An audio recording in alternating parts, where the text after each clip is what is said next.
If you got a testimonial like Michelle, dude, what an awesome testimonial for Michelle, man. She never hesitated once to take the advice, though. Never once did she go, well, I don't know if that's the right thing for me.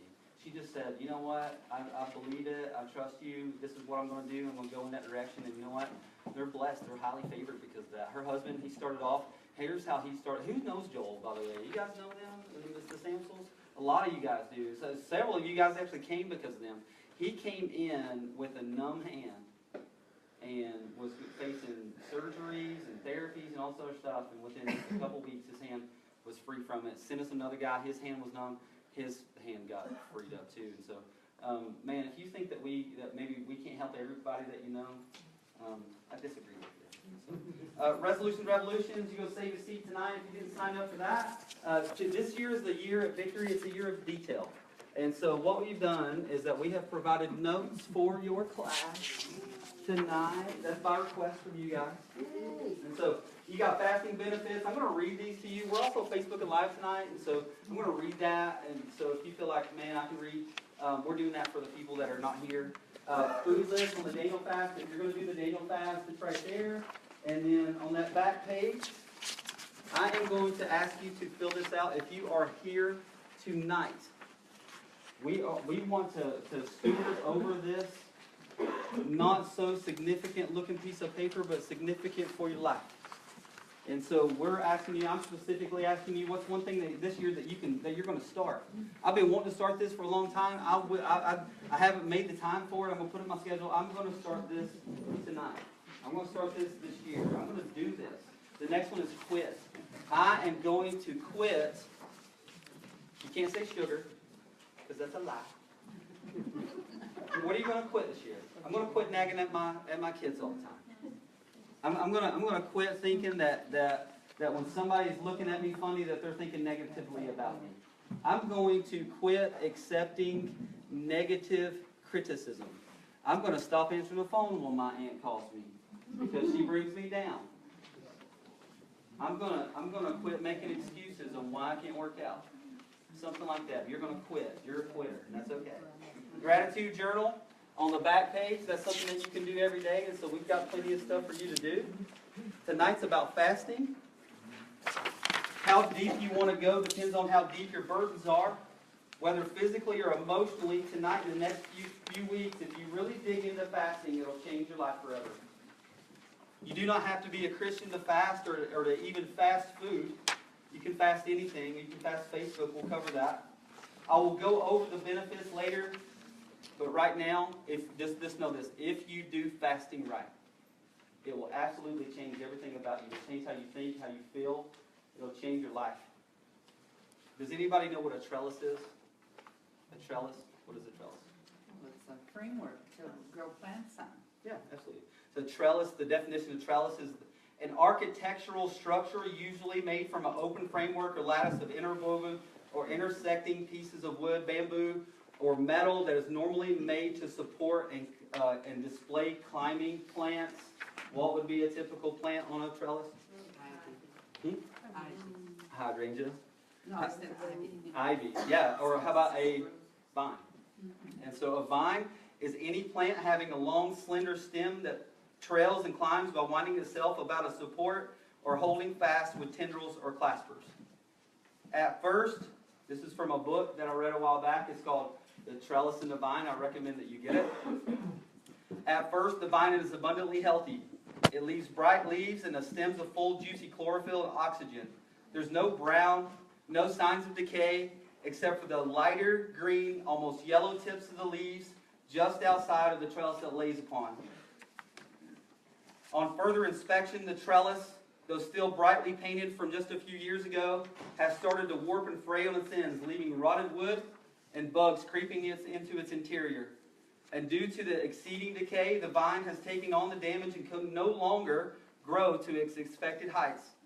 And while the vine is the main subject, the one that moves people by its beauty and its mystery, the trellis is needed just as much to hold up the wonderful vine so that all can see. And so you cannot build, you cannot move forward, you cannot create successful relationships or opportunities live free and unburdened, free from worry, live above the clouds, not below the clouds, unless you have a foundation and your infrastructure is strong. And so questions I get all the time. What are the benefits of fasting? You have this sheet in front of you. Well, number one, weight loss, blood pressure, cholesterol, and your body produces a hormone called HGH. HGH is your anti-aging hormone. You're literally going to slow down aging when you fast. What does it mean to have toxins in your body? And I've simply stated that toxins accumulate through eating processed foods, fast foods, all the colors, preservatives that you put into your body, but also those chemicals that you put on your body. It's the shampoos and the soaps and all the other things. They get hidden deep inside of our tissues. And it doesn't matter if we drink a lot of water or drink a bunch of lemon, that's great. It's not going to detox because we constantly are doing what? Retoxing. We're building toxins in our body. How do you get rid of them? Well, the first thing to get rid of toxins is to stop putting them in. Agreed? The first way to get rid of it and to deal with it is to stop doing it in the first place. And so this is not, when you're talking about fasting, and we'll cover a lot deeper in a second, but when you're talking about fasting, you're not talking about, like, I don't fast pornography. I stop looking at it. When I fast food, at some point I'm going to come back onto it, or I'm going to come back in that direction somehow. Okay? And so, how do you get rid of them? Greens, and so you got this in your sheet there. Greens, lemon water, a daily. When you wake up in the morning, squirt a couple lemons or a half a lemon into your water. Drink it with warm water. That's on your. That's Margaret. That's on your benefits of fasting sheet. Yep. Greens, lemons, daily detox, and whey. Why whey? Well, whey is clean, number one, as long as it's a clean one. But whey sucks out sodium out of your cells, and sodium attaches to different chemicals and toxins. And so when you have whey, you load your body with potassium, and you take out the sodium. What does sodium do to water? It pulls it to it, absorbs it, right? And so what do cells do with a lot of sodium in them? They soak a lot of water in, and then what happens to that cell is it swells. And then guess what? That's weighty. And that's weight gain for you guys. You start to get swollen and start to feel junky. And so guess what? One of the first things and the benefits of actually detoxing and getting this stuff out of your system is that you're going to lose what? Weight. You're going to lose water weight. And you're going to lose weight. Go ahead. You said a half a lemon. You can do a half a lemon if you want to. Huh? How much whey? You can scoop a whey from here, from like we have a whey protein. You can look at it. It's got the grams and stuff on it. And so we do a whey protein. If not whey, then some kind of plant protein, but it's not going to pull sodium out. What happens when your body expels toxins? Well, you'll get tired and fatigued for a short period. Anybody detoxed in here before? Anybody came out of the detox, though? And how did you feel after? Great. Feel great. Yeah. Feel fantastic. Feel like your eyeballs are coming out of your head, right? Because you have so much energy now. So you'll feel that too. What are the risks? Well, dehydration is the first thing. So make sure you're drinking plenty of water. Lots of it, half your body weight in ounces of water at minimum. And so if you weigh 150, it's 75 ounces of water a day. Some of you guys aren't doing that now, and so I recommend that you do it now. I am going to, in 2017, I am going to start drinking water. And I'm going to drink enough water, see? And so what happens when your body expels toxins, tired and fatigued? What are the risks? It's dehydration. Diabetics in here, if you are going to fast, then be wise. There's so many people that go, you know what, I'm going to get off of all my stuff. I'm getting no more medications. I've been taking 10 medications. I'm off that stuff. I'm going to do this. No, dude, don't do that. And so that's going to ruin you. You got to do this safely. And so don't just go getting off all your stuff. You got to be wise about it. And if you're a diabetic, then and you're trying to fast sugar, but at some point you don't eat any sugar at all, you're a mess, right? I love you. And so she's actually the one that we're talking about. And so don't mess yourself up. Don't go too overboard. Take it easy. But do the thing that God is calling you to do. Because if God is not calling you into fasting, then maybe this is not your time. If you're fasting without praying, you are starving. Fasting and praying go together. Matthew 6, it talks about praying, fasting, and doing what else? Giving. Giving, praying, and fasting. I believe those are three solid things that we have to do. Now, the thing is that if you're not a Christian here, that's okay. You don't have to be a Christian. But, this is a biblical principle that we're talking about. For you, if you're not a Christian, you're about to lose weight. You're going to lower your cholesterol. You're going to lower your blood pressure. And you're going to feel awesome pretty soon. What should people expect to happen to their bodies when they fast? Lose weight eventually after some detox and feel great. And so at some point, you lose some weight. About day 4, you notice the weight loss starting. About day 5, you notice that the hunger pangs will start to fade. But you're going to be hungry, like really hungry. And when Jesus was in the wilderness and he fasted for 40 days, and Satan came to him and said, "Turn these stones into what? Into bread." And do you realize that what a temptation for Jesus? He hadn't eaten 40 days. But every day you get tempted by bread. It's still a worldly thing. It's one of those sugary things. And so you're going to be tempted to break your fast, and I encourage you to stay strong. The benefits of your spirit. January 2009, I got a call from a mom. She said, "Hey," she said, you may not want to know this. I think it'd be a good idea to call your dad. He's dying. He's got cancer. He doesn't want to call you. He's ashamed."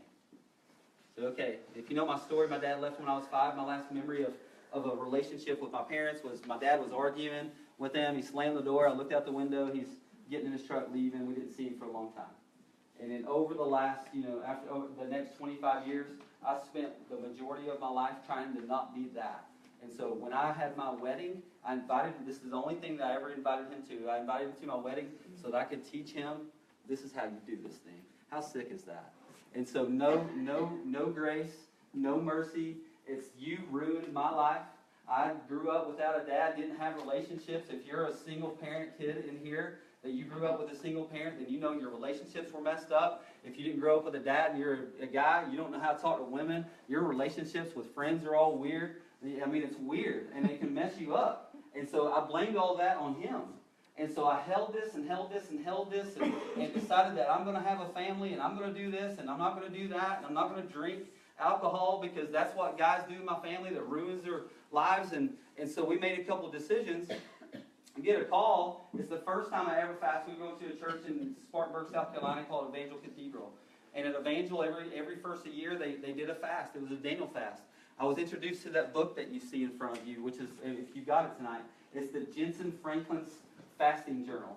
And what it has in there, can I get that book? Somebody, Kristen, can I get that book? Thank you. She's gonna read it. And so in that book, it tells you who to pray for, what to pray for, what to think that day, what to expect that day, how you're going to feel, everything. They've done it for years at that church. And so with this book, I remember getting that call. It was day 11. On day 4, it says, pray for intercessors. It's the first time in my whole life I ever prayed for my dad. It was the very first time I ever prayed for him. And I prayed for him because I knew something that was in my heart. I was starving my flesh. That when you starve your flesh, you don't live by your flesh anymore. You live by His Word. And so when you start to starve your flesh, you start to get this thing out of the way, I started to realize that maybe I need to mend that problem. Maybe I need to mend this broken heart that I have. But my initial reaction was, I don't care. Good for him. No, I'm not calling him. I went out and talked to my wife. Ladies, you're awesome. You support us, right? My wife said, I said, the devil's trying to tempt me. I just found out my dad's got cancer. I haven't eaten meat or bread. I've lost like 15 or 16 pounds so far. I'm not going to eat bad food. And she said, I don't know if it's about that. She said, maybe you need to forgive your dad. You know, when that big God moment in your life goes, you go, no. Okay. So I pick up the phone, I call him and say, hey, it's Jay. I heard. I'm calling to do nothing else but to say, I'm sorry that I stopped reaching out to you. And I'm sorry that I invited you to my wedding and I didn't treat you the right way. And I'm sorry. And he said, I'm sorry that I left. and I never wanted to leave. I was drinking. I was doing a bunch of stuff I should have been doing. I love your mom more than any person in the world. I love you to death. I traveled a wrong journey. I'm sorry. And so for the last 3 months, and then he died. Last 3 months of his life, though, I drove from Spartanburg, South Carolina, to Chattanooga and spent the weekends almost every weekend with him. And we got a relationship back that had not been a relationship for over 2 decades. And so you don't fast to manipulate God. You don't fast to say, hey, God, this is what I want. This is what I need. What you say is that, God, I need you. And what he does is that he allows you to see the blessings that he's already given you and remove the burdens that you've already been carrying. God taught me that my prayers matter, that I don't understand the deepness and richness of his love, that everything that happens in life gives him glory, whether it be good or whether it be bad. Listen, thank the Lord that he left when I was 5 years old, because I wouldn't have the story to tell today. I wouldn't have, there's one person in there, you're crying in here because you know that you've got to go deal with that relationship. And that's okay. That's freedom. I don't carry that burden anymore. Like I don't think of him as the dad that left and was an alcoholic or anything like that. I simply think of him as my dad, and that's a nice feeling to not have to add something to that. That's my dad. He's an alcoholic. That's my dad. He didn't love us. Your God is your true father. That lives can be restored and lives even during fasting can be taken away. I've had 3 women get pregnant over the last 5 years during a fast. I've had one woman, she fasted everything, full fast, no food, no water for 10 days. Her son came to Jesus Christ within the month. Not because she manipulated God to that her son received Christ, but she simply laid her life on the line, laid her flesh on the line and said, hey, this is less important than my son, and so I'm going to sacrifice my own body just for a time in order that he can receive something. And so you can pray for other people during these times. You can pray for yourself during this time. Am I saying that, hey, the reason that kid accepted Christ was because of the fast? I actually am. I believe that deep down in my heart. Do I know that for sure? No, I don't know. But I believe that. I believe that those women got pregnant because of that. I believe that woman got pregnant and she lost that baby after she tried for years. But she lost that baby and got pregnant and ended up having another baby now. And she's not here today, but she went through our fast last year. And so God will give you what you need, not necessarily what you want. Your vision will receive purpose. So, what's fasting? Fasting is removing something that is not as important for something more important. Facebook, Twitter, email, food for an expended time. And you're gonna take the time to get off that stuff and speak to yourself. Work on yourself. There are many types of fast. There's 4 types. You can write these down. These are write down. Standard fast is only water. Standard fast is water only. An absolute fast is no water, no food. A partial fast is you restrict certain food and drink categories. That would be Daniel fast. I'm not going to eat meat or bread or drink choice wine. Intermittent fasting. Does anybody remember what that was from the gut class? I'd love for you guys to share. Anybody? That intermittent fasting? You eat for about 8 hours and you don't eat for 16 hours. Or you eat for 4 hours and you don't eat for 20 hours. And you do that for either an extended period of time, 3 to 7 days, or you can do that every Friday. It's up to you. But when you do that, the benefits for lowering your glucose, lowering your triglycerides, it's really amazing. Also, anxiety, nervousness, tremors, shaking, those all decrease when you're fasting. That's awesome. So, questions for you tonight. What are you going to lose, stop, quit, learn, give, grow, honor, and start this year? Take your time on that. Put some thought to it, put some prayer to it. What we've decided to do, Jessica sent me this about 2 weeks ago, and I was so inspired by it that I'm giving it to our kids. And we are setting some goals. So we've already talked about goals for this year. But, so Jess was late. And so she should have just sent it to me a long time ago. But what we're doing with our kids on this is that we're going to have them write them down. And then at the end of the quarter, we're going to sit down and say, how is it going? And so what have you been learning? You said you wanted to learn the piano. You wanted to learn about American history. You wanted to learn this. My desire, I'm going to learn a song on the piano. I'm playing it in December. That's it. And I just want to learn that one song. That's all I need to do, right? And so it's going to be memorize the keys. It ain't going to be learning the notes. We're still working on that. But I'm learning that song. What are you going to learn this year? What is the one thing that you're going to quit doing, that you've been doing, that is just wrecking you? What is the one thing that you're going to start?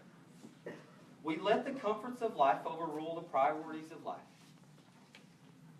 We let those comfort zone and that getting home and at the end of the day and not worrying about our plan because it's just too hard to make a plan. It's not comfortable to make a plan. I'm going to stop planning and I'm just going to live my own life. And so we let the comforts of life overrule the priorities of life. John 15:1-4 says, I am the true vine, and my Father is the vine dresser. And every branch in me does not bear fruit, he takes away. And every branch that does bear fruit, he prunes, that it may bear more fruit. Ooh, so good. And so if that's speaking to you tonight and you've been getting pruned, man, you feel like you've been getting beat up, maybe God is turning you into a beautiful rose. You know, what if you are no longer just a seed? You are actually a being sprouted. You are opening up into this beautiful thing, but God has to say, hey, there's a little bit of a dead leaf on there, and I need to pull that leaf off. There's this one little thing that you've been doing, and I need to let you know, but you can't hear that when you're either taking a bunch of antidepressants, anti-anxiety drugs, or you're feeding your flesh full of the world. Already you are clean because of the word that I have spoken to you. Abide in me, and I in you. And the branch cannot bear fruit by itself unless it abides in the vine, neither can you unless you abide in me. And a vine can't grow on a broken trellis. And your life can't grow and move forward when things are holding you back. And you keep on trying to take that step, but your foundation is so cracked and broken that you can't take another step. Every time you step, you just fall because your foundation is broken. Certainty in life is the opposite of faith, and God is not a genie. You can't just stay at the surface and expect God to move. Faith is like a garden. Some people say, I just want the word to come into my life, that I just want these results now, I want this now, I need this now. That's our American mentality. I've got this problem, that problem, pill, potion, lotion, I don't have that problem anymore. We want it now. I'm hungry now. God plants the seed and then treats it like a garden. Jesus is a root and growth happens in the dirt. Embrace the process, embrace the grind, embrace the suck of it. The gardener may come day after day and see nothing, but does he quit? No. He just keeps on doing what he's supposed to be doing. The seed's not even ready yet. The seed's got like 2 more weeks. If I give up too soon, then I'm going to miss out on my harvest. Your vine is watered by getting into God's word, praying, giving, and fasting. Question for you, write this down. Am I a well-watered vine? Am I a well-watered vine, or am I dried out? And the things that dry you out are keeping busy with emails, work, the news, elections, murders, Facebook, and all the other things that you hide and you will not talk about. And maybe you are exactly where God wants you, even if it isn't exactly where you want to be. And maybe you're actually here tonight to hear this message. Romans 12:1-16, part of it says that, number 2 says, do not be conformed to this world, but be transformed by the renewal of your mind, that by testing you may discern what is the good will of God. Let love be genuine. Abhor what is evil. Hold fast to what is good. Love one another with brotherly affection. You know why we get hugs all the time in here? Because we want to follow that. I give hugs to guys in here all the time, and it is so weird for some of those guys. But you know what? I just don't care. It says, love them with brotherly affection. Outdo one another with showing honor. I've got a good friend, his name's Pastor Rick, and he'll come in here and he'll tell me how awesome I am, like over and over again. It's like, that's just too much, man. It's just too much for you to say that. But you know what? He is doing a biblical duty. He is outdoing me in honor. And that's awesome. And how many times do you do that? Are you doing that? Rejoice in hope. Be patient in tribulation. Be constant in prayer. Bless those who persecute you. Bless and do not curse back at them. You might have to sacrifice a lot of things to accomplish the one thing that God wants you to do this year.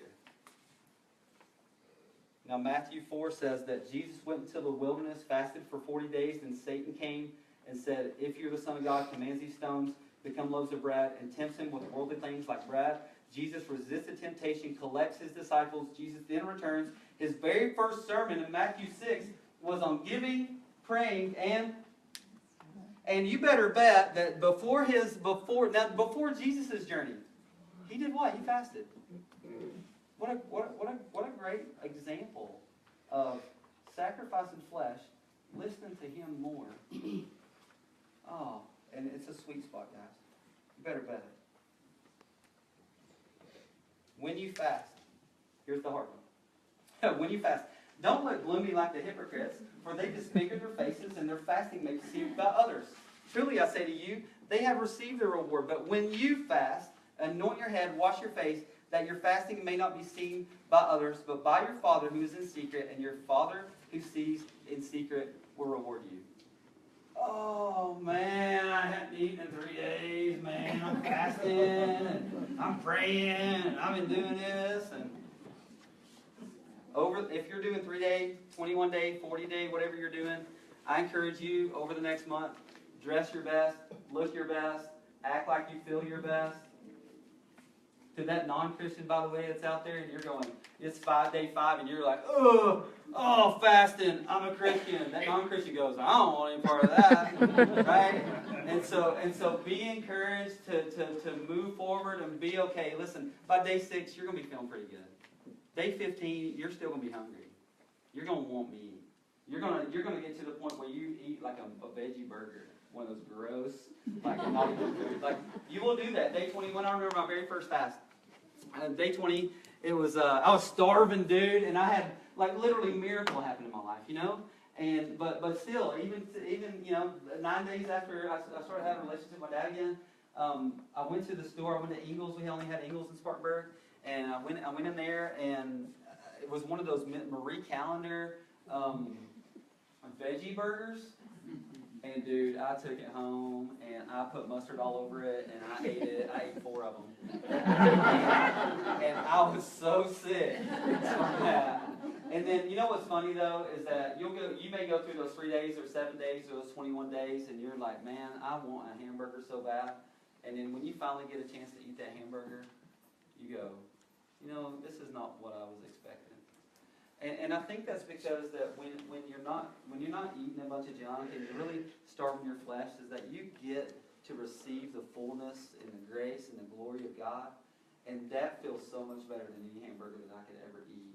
And so that feeling, this is my favorite thing to do. I love this class. I know, like maybe 10 of you are just going, oh, man, he's preaching at me tonight. But you know what? It's going to change you. This is going to change everything about you. Even eating mustard on a bagel will change you and change your taste buds. Biblical fasting. Does anybody know who fasted in the Bible for 40 days? Listen to these powerful examples of people who were before you. These are the people that your heart rests upon. Who are those people? Anybody? Jesus. Who? Joel. Moses. Joel. Elijah. Anybody ever heard of him? The dude that slaughtered like 600 prophets and then took off running. That guy. He fasted for 40 days. Esther called for the city to fast for her for 3 days, and God spared them from the evil plot of Haman. Hannah was depressed because she couldn't have a baby, so she fasted in 1 Samuel, and God heard her prayer, and Samuel was born. Judah, Ezra, Daniel, the people of Nineveh, Nehemiah, David, Anna, Paul, Peter, all fasted in the Bible. The question for you is, how long do you fast? And faithfulness leads to fruitfulness. I can't make a decision for you on how long you should do it. Faithfulness leads to fruitfulness. You may go, I'm going to do 21 days without meat, and you break down on 7 days and you go eat a steak. That doesn't mean that the fast is over, and that doesn't mean that you're a failure. That simply meant that in that moment that you let your flesh get back on your train. Get back on your horse. Get back on it. But do it. Don't get discouraged by the ugliness of who that can be. Faithfulness leads to fruitfulness. What I mean by that is I believe that whatever God is calling you to do and you do that, you'll bear fruit from that. You'll reap a harvest from that. Joshua fasted for 40 days. Daniel fasted for 21 days. No bread, no meat, no wine. Peter fasted for 3 days. There's a pastor at the Village Church in Texas. His name's Matt Chandler. He said this. The motive of fasting is, I'm hungry for God. What I need is God. What I want is God. And who I need to be around is God. And what a great thing to do at the first of the year to start your year off is that, hey, you know what? Forget me. Because we just got out of the season of me. My buddy Lauren told me the other day, he said, man, it's so funny. We're going to Bobby's house and we're going to go, we're going to his birthday party, but the rules changed this year, and everybody gets their own birthday present for Bobby's birthday. And so Lucy gets a birthday present, and Julia gets a birthday present, and everybody gets a birthday present. And I was like, that's insane. And he said, that's what Christmas is a lot of times, is that everybody gets a birthday present, but it ain't their birthday. And so we just got out of the season of me. And so it's time to get into the season of not me. It's time to decrease me. You don't need me. You need God flowing through me. You need God flowing through you. Those people in your community, the people at your work, they need God flowing through you. They don't need your voice. Your voice isn't good enough. They need His voice coming out of your mouth. And that's the only way that I believe that you can truly do that is by submitting your flesh to it. As the deer pants for water, so longs my soul. When am I going to meet with God? When can I be in the presence of God? How long, O God, will you forsake me? Fasting is a hunger for God that transcends and trumps other hungers in our life. Fasting is a hunger for God that transcends and trumps other hungers in our lives. And so what happens when we fast is that God picks you up and body slams you and says, wake up. This is who you are. This is who I am. And that's who I want to know. I want to know I am. Be excited, by the way. That's a good body slam. It's an awesome body slam. When you begin to pursue God in a more intense way, our prayer life becomes a lot more serious. And those prayers aren't mumblings or kind of little bits, and it's not the 3 minutes right before we go to bed. Say, Lord, thank you for today. You're awesome. Amen. That's not necessarily a bad prayer for a 4-year-old. and if you're not praying, that's okay. If you don't know how to pray, then write this down. P, prays. And so if you don't know how to pray, or you want a new way to pray, or you're not comfortable praying, if you're ever going to be around with me in a small group, I'm going to ask you to pray at some point. P for praise. Lord, you're awesome. You're amazing. Thank you for your glory. P. R. Write the word pray. And so P is praise. R, repent. I know I did that today. I know I had a hard heart to that person today. I'm sorry for that. Please forgive me for that. Help me to mend that relationship. Help me to fix that. A, ask. I'm needing this. I need you to show. I always ask, I never ask God to bless me.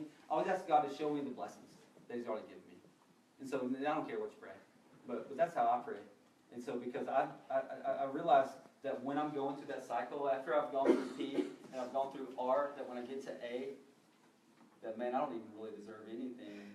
And so out of your mercy, and I'm on my knees begging you, please help me with this problem I'm suffering from.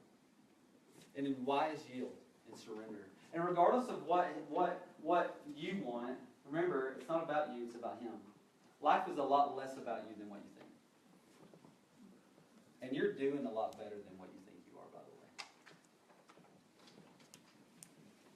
Mourning the loss of a person that we just lost, God fills your heart. That's what happens when you fast.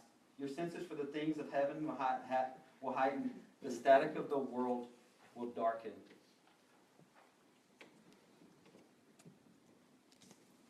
Is that heavy enough for you guys tonight?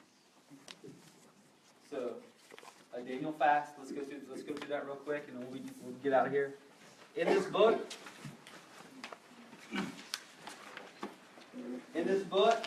this book changed my life. There's another one. It's called The Fasting Edge. I don't like that book as well as this one because this is the one that I like. And so it's Fasting Journal by Jensen Franklin. You can get that online. We have about 20 here or so. And so you can get them tonight. I think I may even have 2 or 3 at my house. And so if you don't get one tonight, but you want to get one, I can get you one. The truth is though they're cheaper on Amazon. And so you can save some money by not buying them from us. But the problem is that you're going to go home, not get on Amazon, not get the fasting book, and then you're going to be messed up. And so for $3, probably just buy the book here. I'm going to go through these fasts real quick, and then we'll pray. And tonight is really about letting God know that you're seeking Him. The Esther fast in Esther 4:16, we read about the fast initiated by Queen Esther. She asked the people to fast for me, neither eat nor drink water, or neither eat nor drink for 3 days, night or day. My maids and I will fast likewise. She needed favor with the king when she stood before him. The purpose of a 3-day Esther fast. This is not in your notes. This is a biblical fast. The purpose of a 3-day Esther fast is to seek God's favor in a time of crisis.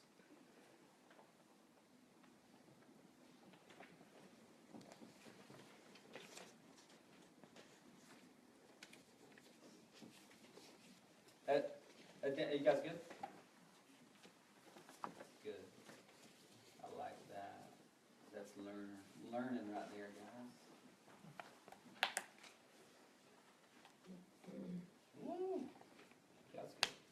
Second fast is a Daniel fast. It's found in Daniel 10, 2, and 3. In those days, I, Daniel, was mourning 3 full weeks. How long? 21 days. I ate no pleasant food, no meat or wine came into my mouth, nor did I anoint myself at all, till 3 whole weeks were fulfilled. This is called a 3-week fast. It's 3-7. 7 in the Bible is the number of completion. A Daniel fast is only vegetables, fruit, and water.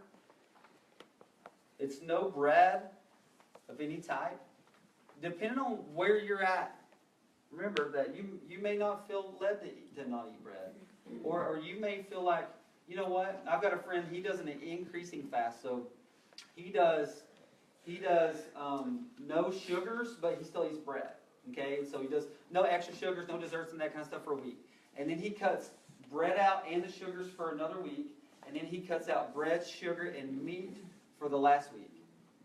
You can do it however you want to do it. Once again, that faithfulness leads to fruitfulness. So do whatever the thing that God is calling you to do. If it's a Daniel fast, I believe that we're all supposed to do something like that. And 21 days is long enough. 3 days, you can raise your hand if you can go through just about anything for 3 days. I know, most of us can go through just about anything for 3 days. 21 days? I don't know about that. So that's why it's tough. And so you actually have to put effort. You know what's cool about that? God sees your effort. He sees that. He even sees when you're messed up. Turn the phone off, Margaret. What are you doing?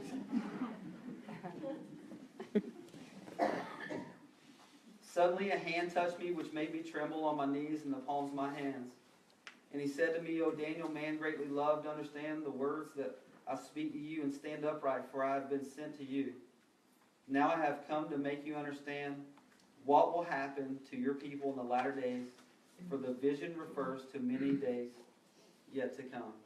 I really believe that when you fast that you can see a little bit further in your life, that you can see just a little bit deeper in your relationships, that you'll realize that you are actually a jerk to your wife, that you'll realize that, you know what, maybe I'm not such a bad boss, and maybe all those things that people say about me aren't real. And I say the thing that a jerk to the wife because most guys in here, most of us dudes in here, we think we're a 10 out of 10, buddy. We think we're even a 7 out of 10. But after about 10 days of fasting, ask your wife what you really are. And you may be a 2. And you may be a 3. And wives, ask your husbands. What am I really? I think that I nag at you maybe, it's like a 1 out of 10. I'm not that bad. Baby, everything that you says that comes out of my mouth, no, I'm just kidding. So, but these are good times, and this is a good part of your life. This is a sweet spot in your life that will allow you to bear fruit in the most important relationships: kids, family, your husband and your wife. This is a big deal. And those relationships that you've lost, the crap that aunt said that one year at Christmas, and you haven't talked to her since. Make that up. Leviticus 23:27, it's a self-examination fast. It's a one-day fast. It says, also the 10th day of the 7th month shall be the day of atonement. It shall be a holy convocation for you. You shall afflict your souls and offer an offering made by fire to the Lord. What's that about? Well, it's Jeremiah 36:6 says that, therefore go thou and read in the roll which has thou written from my mouth the words of the Lord in the ears of the people in the Lord's house upon the fasting day. I like that. The fasting day. That's the day that we actually fast. Some people do that on Fridays.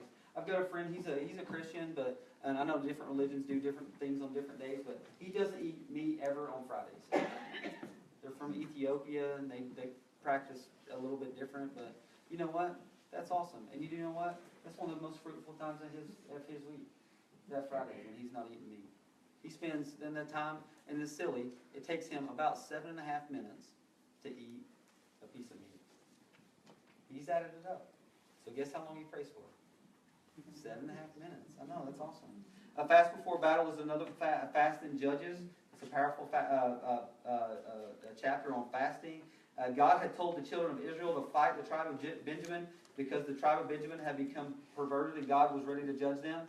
He said, I want you to go and fight against them. They fought, they died, they fought, they died, they fought, they died, they fasted, they won. Fasting to live God's judgment from another life. Can you fast for other people? Can you pray for somebody else and it changed their life even though they weren't praying? Yeah. What about if you sacrifice your flesh and then you go and pray? Think that'll even change your life even better? I believe so. The fast for healing. You know, I was still dealing with Meniere's disease when I prayed that prayer. I was on day 3 in there. I prayed for my ear to stop ringing. It just makes me want to cry. Like I literally in this 21-day period of my life, I prayed for my dad. I prayed that my ear, or at least, please allow me to find the person that is going to take me to get my ear to stop ringing and this sickness to go away. And within the year, I was not sick anymore. Within the year, renewed the relationship with my dad. Renewed within the year, my mom had in small intestine strangulation, lost about 10 feet of her colon, was in the hospital at the same time my dad was getting chemo and dying in the hospital, and man, we got through that. She's still alive today, you know. And so in these moments, you'll realize that God can give and take. But he requires this of us, I believe. I believe it with all my heart. And so let him know that tonight, even say this, remember, you're not manipulating God, but hey, God, I came to that fasting class. Not because of me. And I learned this one thing that night. I learned this one. I heard this little voice. Some of you guys have already heard it. You even know what you have to do. Anybody like that? Anybody went, man, I know what he's talking. I know that thing that I gotta go fill that up. Yeah, I gotta go seal that relationship with. That's a precious moment in life, guys. I I pray for you. I pray that your heart be broken over the next couple weeks, enough to allow God to lift you up, because He's the only one that can lift you up. He's the only one that will really pull you off the ground when you're at your lowest. And so I pray for some lows in here. I pray for all abundant highs, though, at the end. Okay? I love you guys with all my heart. Let's pray. Well, God, thank you for your grace and your mercy. I pray that